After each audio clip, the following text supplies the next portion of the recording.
At the annual commemoration of the Battle of Otjunda, the Ovambanderu Traditional Authority held extraordinary activities at this year's commemoration in Okahanya on the 11th of June 2022, because they upgraded and wanted to introduce this significant event at a national level. The day started with putting up the wreath at the Heroes' Acre of the memorial tombstone of the great chief Kahime Mwanguvauva. The wreath was late in showing and trying to lock the Namibian people's attention of one of the heroes believed that he should be narrated as the first African to be shot by a colonial bullet for fighting against colonialism.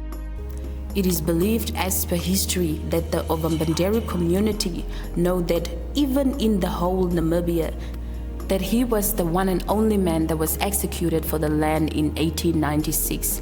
And then last year, the same community had unfortunately lost the chief Kiles Nguvauva III. They have unfortunately lost him of COVID, and he was buried last year under the strict conditions of COVID. As per result, they could not mourn him properly and added this activity to the year's program, so that they can give him a befitting mourning to their late chief, and they also unveiled his tombstone. His Worship Honorable Isaska Katua did the welcoming remarks. Once again, you are all welcome in this garden town of Okahanya, and I wish a fruitful and peaceful commemoration, and please wear your mask and observe the social distance. I thank you very much. They proceeded with the annual and official commemoration program that was graced by the Urban and Rural Development Honorable Minister Erastus Utoni.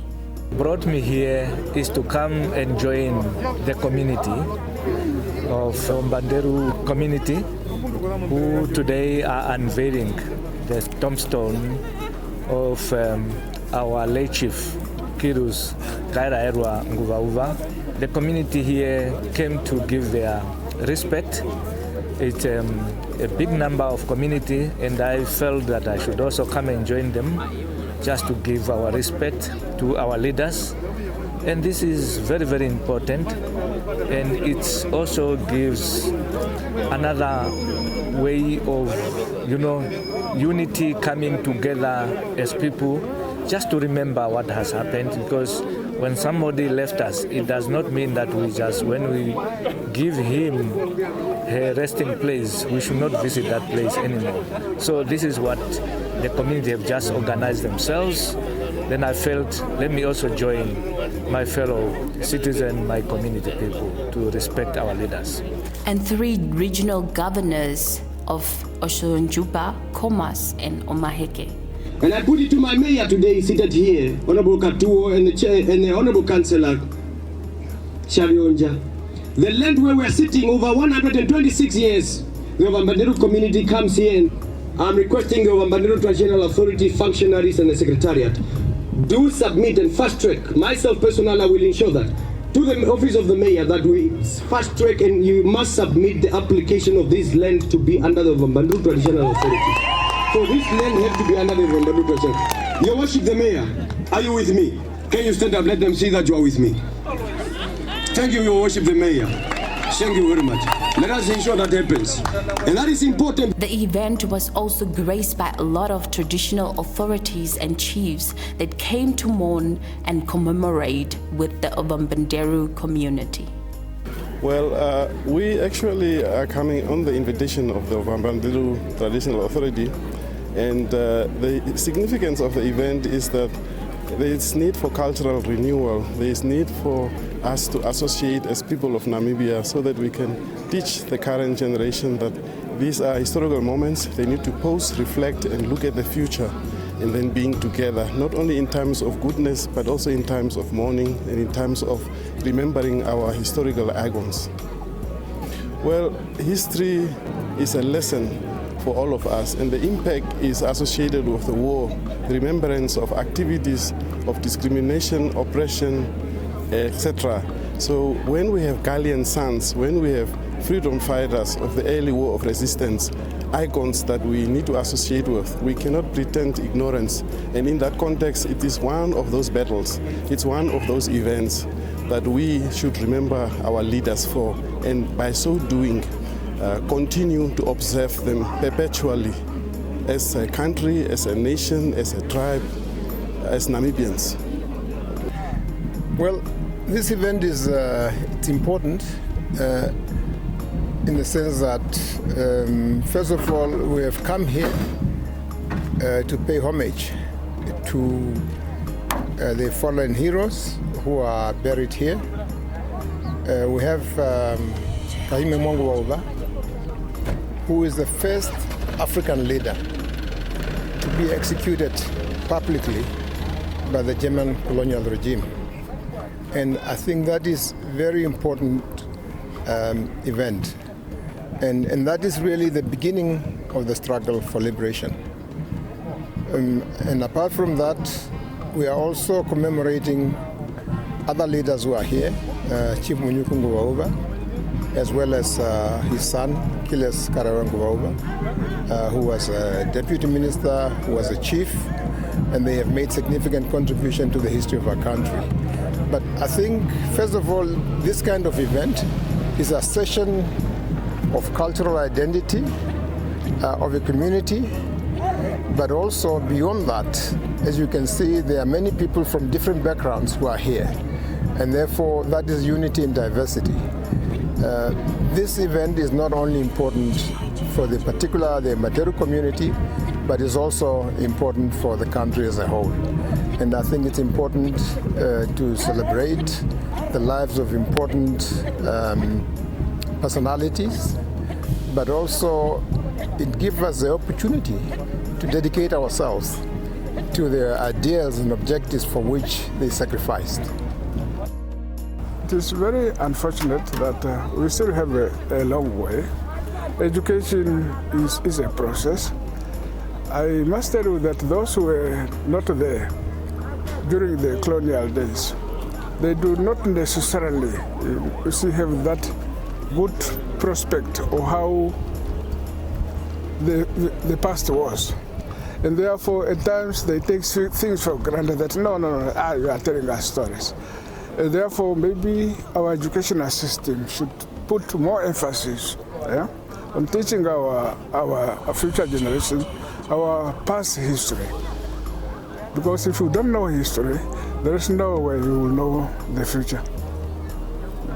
Yes, the late Chief Kahime Mwai was not just an ordinary person, he was an extraordinary person, because he can prophesize what will transpire in 2 weeks or in a month to come.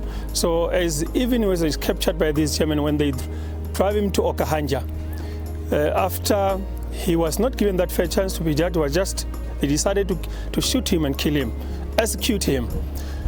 Then they shot him 11 bullets. He could not die. So they were surprised. So they were puzzled. They have to know what type of a person is this. So he told them, you don't know how to kill a bull, so you must shoot me in the forehead. So he pointed himself on the forehead. That's what you have to shoot if you want to kill a bull. So that's why they shot him the last bullet, or the 12th bullet, and then he fell and he took the sign in his soil. He went with it. But we know after the execution of the late Chief Kahime Mwangubauba, because they already prophesied that there will be the bull that will come and take care of the Mbanderu community will come from the east. So one of his great child went to be born in Botswana, and he fathered the late Chief Munyuku Ngubauba II. He was brought here in 1960 to 1961 to come and lead the Mbanderu community. He also laid there next to the late Kahime in that gravesite where you are coming from. So he took over until he passed on. So when he passed on, in between we had the acting chief, Peter Katingubauba. He was the one who was the caretaker of the Mbanderu community in the absentia of the late Chief Munyuku. So during that time when we had the dispute within the Mbanderu community, he took care until also he passed on. So until the coronation of the late Chief Kiles Kararangubauba was done in 2014. So he took over the reins that was left by his late fathers.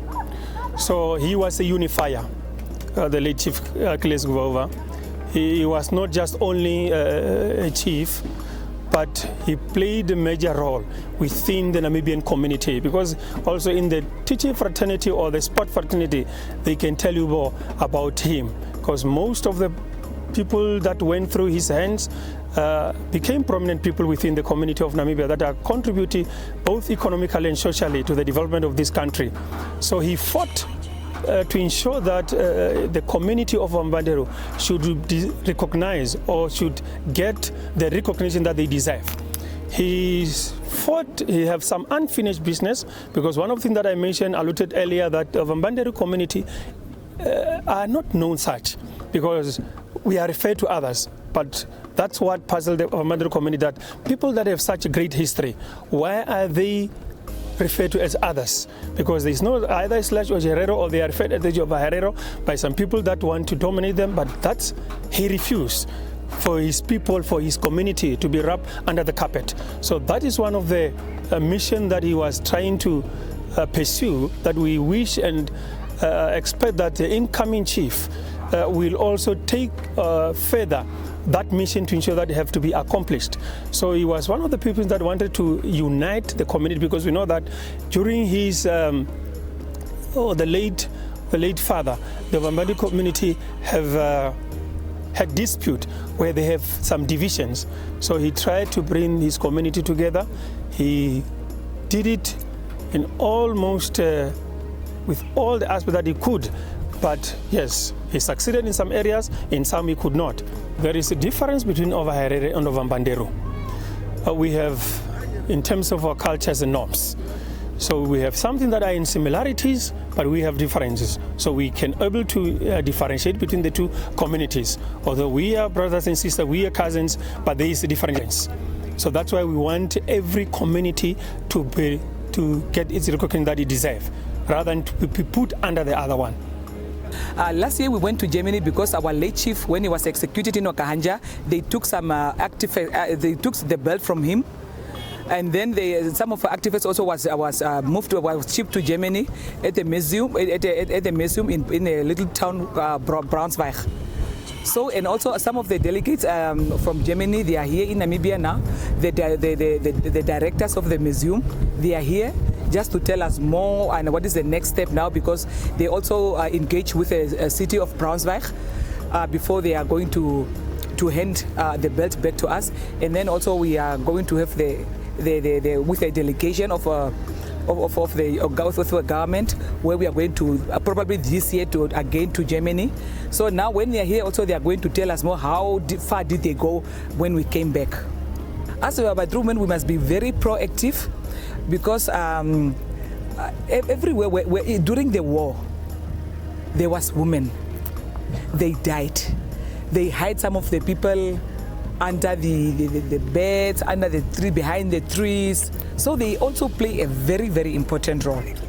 The Mbandero women, they were motivating, they were encouraging, they were supporting, yeah, and they were also cooking for them, and they were giving emotional support. There is one important lesson that we have learned as a Mbandero community and the young people of this community, that we would have to put more efforts in putting our own history in our own perspective, or the correct perspective, rather than the version that were put by those who wrote books. We need to advocate for more recognition of this particular history. We would want this history, these men, to get into the history books of the curriculum, because who else would have to get the recognition of getting a first bullet? How is that name not part of the history that are being taught to our kids? How is it not a part of the history that are being taught to African child? Because if you get into a history, you would not find a name or a person who was shot 12 bullets for colonial reason. I challenge everybody or every African historian to tell me who else, rather than Chief Kahime Ngubauva, who was shot and executed by the Germans in 1896. for a reason of refusing colonialism. If there is any, I would want to be convinced. And I want to challenge the young people within the Mbanderu community and Namibia at large, so that we can put this history in perspective, so that this name can reach the curriculum of history textbooks of African child, because they ought to know who is that first man who was shot by the colonizers for the sake of refusing colonialism. They hope that the unity of purpose will continue, because they wished that this will last forever and ever, as it is befitting that great man. I want to thank everybody who has attended this particular event. We're really grateful for gracing our event with your presence. We also want to thank our stakeholders, the ministry, the government, and the sponsors. Mind you, we had to feed this large number of people for 3 days, and it is out of the generosity of some community members, of some institutions, of some individuals that has donated cows, money, and even the government of Republic of Namibia through the Ministry of Tourism that has donated towards the meat that we have made, that made us possible to be able to feed such a large crowd. We thank you very much. Thank you.